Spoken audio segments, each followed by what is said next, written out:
about it. When he and I have talked about it, he's definitely made the claim that Core Firewalker ain't the thing. On the other side, we've already seen Brian Kibler play.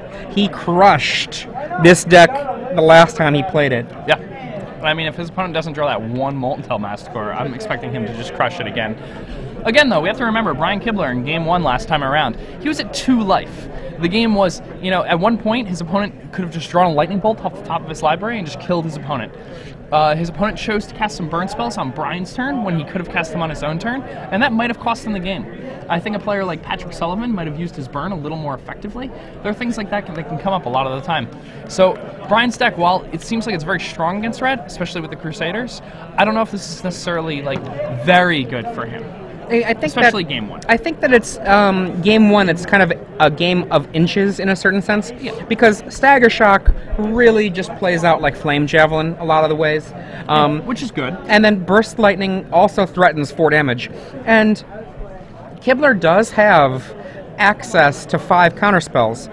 But I mean, if you're tapped out or if anything happens, you could just take a lot of burn to the face. We did see Kibler almost lose from 15 life. You know, he was at 15 life, and all of the rest of it was just burned to the face. Yeah, and I mean, that's the danger of a red deck. Now, interestingly, if his first round, or if his opponent in that match had slow rolled the burn and cast it during the upkeep, what that would have meant is Kibler would have been forced to cast the Mana Leak during his own turn and have been unable to cast Skithiryx for the kill that turn. Which means then that his opponent would get an opportunity to draw 1 more burn spell. That's actually a really big deal. Like, the order that I would have done that with a Kibler at 7, start out with Lightning Bolt, knock Kibler to 4, follow with Burst, knock Kibler to 2, follow with Burst, draw the Mana Leak, and then hope to draw 1 of 4 Ember Haulers, at that point, 3 Stagger Shocks, 2 Burst Lightnings. All the spells and Kibler the turn after that cast the Skithiryx. No, that's just what I'm saying. He cast them on his own turn, so Kibler gets to untap. No, he cast those on the turn before. He cast those on Kibler's end. Okay. Yeah. My bad. No, it's okay. All right, so now Cesar probably does not realize how bad those Searing Blazes are yet. It's funny because I wouldn't, if I didn't see Brian Kibler's deck list, I wouldn't think that my Searing Blazes were bad. I would be like, he's got Crusaders, but he's got other creatures too. Oh yeah. I mean, it's really easy to think that a card like that's good against an Infect deck because you're thinking about Infect in this vacuum, that it's like this thing that has to attack you with these creatures, and that Searing Blaze is really valuable. They have lots of creatures for you, theoretically, to hit. Yeah. Now, Cesar plays a Goblin Guide and attacks Brian. Brian reveals an Inquisition of Kozilek. Goes back to the top of his library, goes down to 18. Now, let's see. Not quite sure what's in Brian's hand here. That'd be a Necropede coming down. That makes sense. All right. Cesar is probably going to use his Searing Blaze here to dispatch that Necropede. It's going to shrink his Goblin Guide a bit, which might be a bit frustrating, but seems like that's probably the best card he could play. He may have an Ember Hauler in his hand. I'm not sure if he wants to just trade the Goblin Guide and then play the Ember Hauler.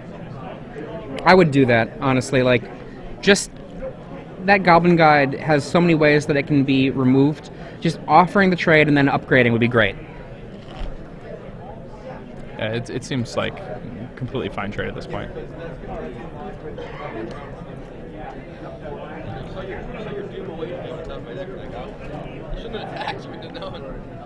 Okay.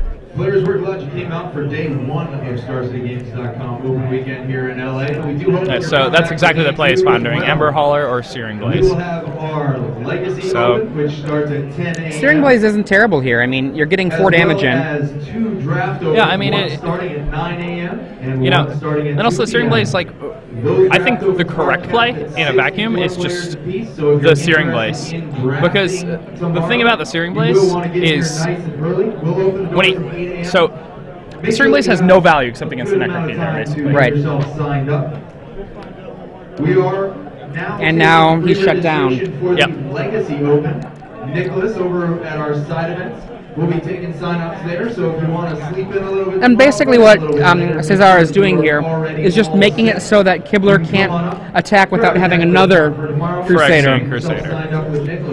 And Also, we are going to be that's got to just be registration for I mean, side events. they're It's so hard. without Cesar having like another 2 lands in play. You know? Yeah, exactly. With Cesar on 2 lands, it just becomes an impossible situation. His opponent has 2 protection from red creatures on the table, and every card in his deck is a red card. And he says go. Yeah, there's no way that he can actually come out of this at this point. He's now at 6 poison. Kibler earlier in the day said that once he gets an opponent to 6 poison, that's it. Yeah. And now there are literally no outs for Cesar. There's nothing he can do. Yep. And screen's a bit off. There, I actually there it don't goes. know if there's any card that exists in Magic in Standard that could save him at this point. Given his board. You know, like, he can't cast Wrath. He doesn't have 2 planes.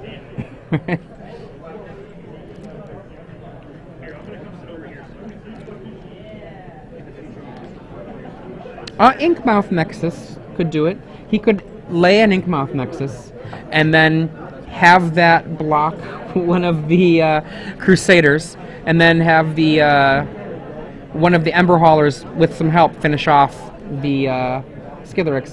Well, he can't tap the He Inkmoth can't Nexus tap it for all. mana. And then 'cause it Skitherix just can came into regenerate. play, yeah. Okay.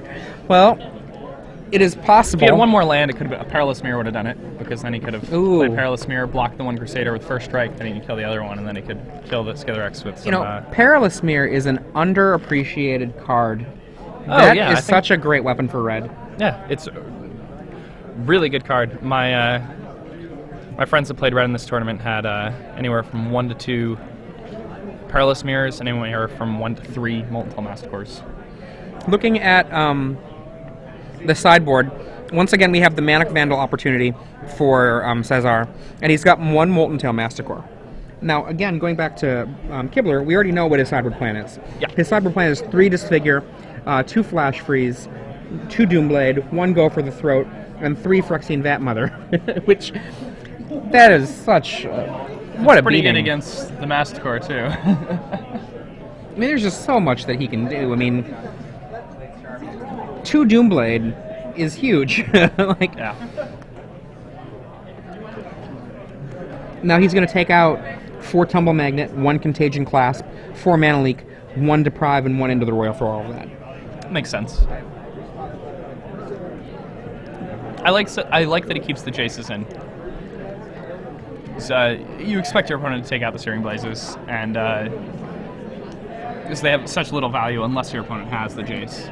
Well, the thing about the Jace is that Jace Bellerin, at least, because I would take out Jace the Mind Sculptor, but Jace Bellerin comes down early enough that if they kill him, you basically have just gained a little bit of life and gotten deeper into your deck. But importantly, to kill them, to kill the Jace, they usually have to take up some of their mana to do it. Yep. That's the thing, is you're usually getting a turn and some life. out of the Exactly. deal. And that's all And you a really cantrip. want. It's all you want. Like, you know, it doesn't cost you a card because Yeah. it's replaced itself, and you buy yourself a turn. I mean, in a way, it's almost like a time walk. I mean, a weak time walk. Yeah, I mean... With an upside of if they don't kill it. Holy wow. Wow. Yeah. If they don't kill it, you have yourself an arena that doesn't hurt you against a red deck.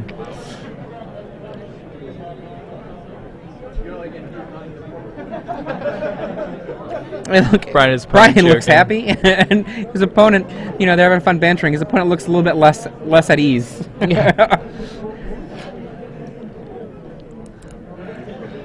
It's Shaking got to be pretty cool to be like 6-0. Oh, Like absolutely. this. And this also just speaks to the power of Patrick Sullivan's list, right? This list continues to succeed, even as people have become more aware of it. Yeah, I mean, we've been watching matches of undefeated players, and this is now the second time we've seen a card-for-card 60. Yeah. It's pretty impressive. I mean, when I look at this list, about the only thing I want to do is find some way to get 1 more land in this list, but that's probably not necessary. You know, like I keep imagining cutting 1 Burst Lightning for another mountain. Or maybe a singleton Valakut.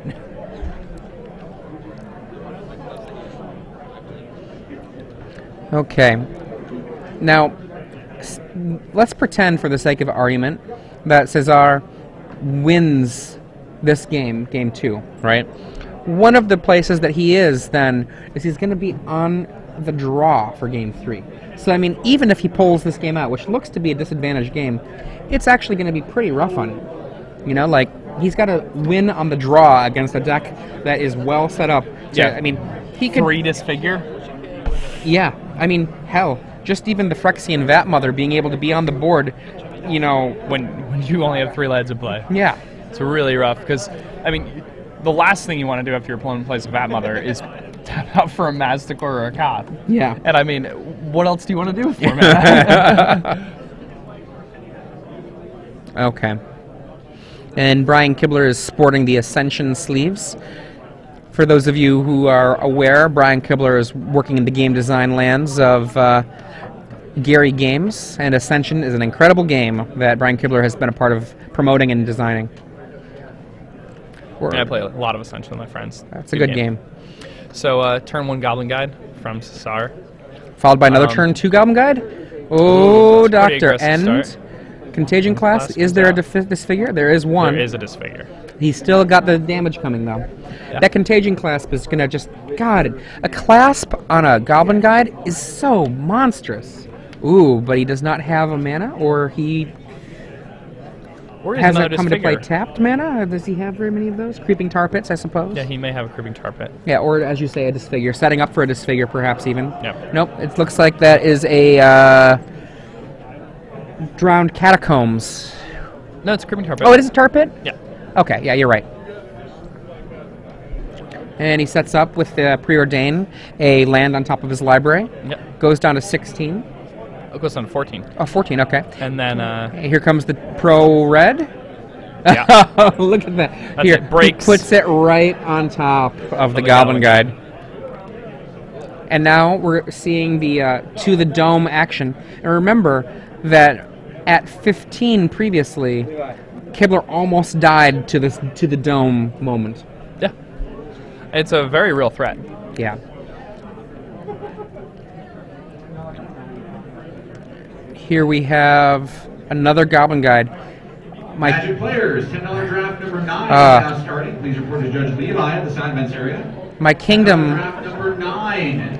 Please report to Yeah, Judge this is Levi. interesting. I mean, Yeah. can you just attack with both? You Yeah. Get, getting 2 points. It's like really valuable. Like my kingdom Oh, for you a gotta flip another Smoldering card, Spire there. Brian. He did. He got a. Okay. Yeah, 2 cards. 2 Yeah, cards. he's got to flip another one.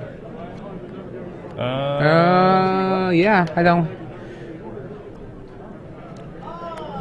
He has At this to, point, we're at the too late stage when yeah, it it comes seems to like how we the are. rules work. And that's a Vat Mother. God, and that's a Vat Mother.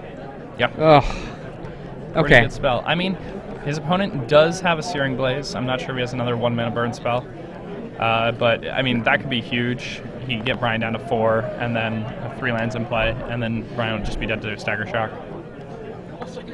You know, actually, I'm going to take back, if I could add in 1 land, I would probably take out a mountain and put in 2 Smoldering Spires. Because I really think Smoldering Spire just does a lot of work in a deck like this.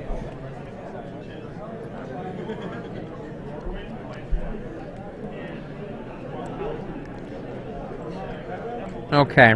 Now, 4/5, just so good. And he comes in, block. Okay, I lose my thing, and here comes a Searing Blaze to finish off the Vat Mother. 3 and 3, knock you down to 6. It's pretty close. And he says go. Brian had a... Brian looks a little bit more nervous now, you know? yeah, I mean, he's at 6. Yeah. His opponent has mountains. He's at 6, and his opponent probably has 2 spells in hand. Yep. I believe his opponent has a Stagger Shock. That's most of 6. Is that another? It's an Inquisition. Inquisition, okay, yeah. Which is pretty good here. And that's going to summon out a burn spell from Cesar's hand, but it's going to eat up that Stagger Shock. It's true.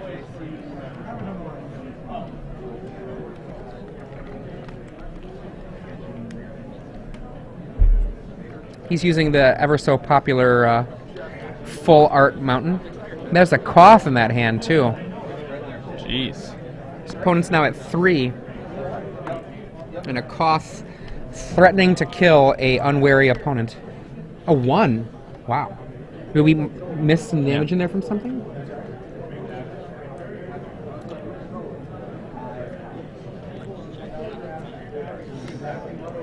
Okay, that says a lot that he's willing to put that.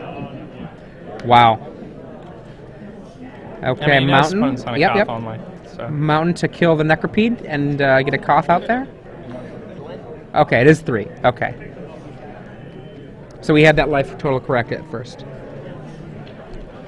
So it's interesting that Brian chose to play the Necropede with the Doomblade in hand. He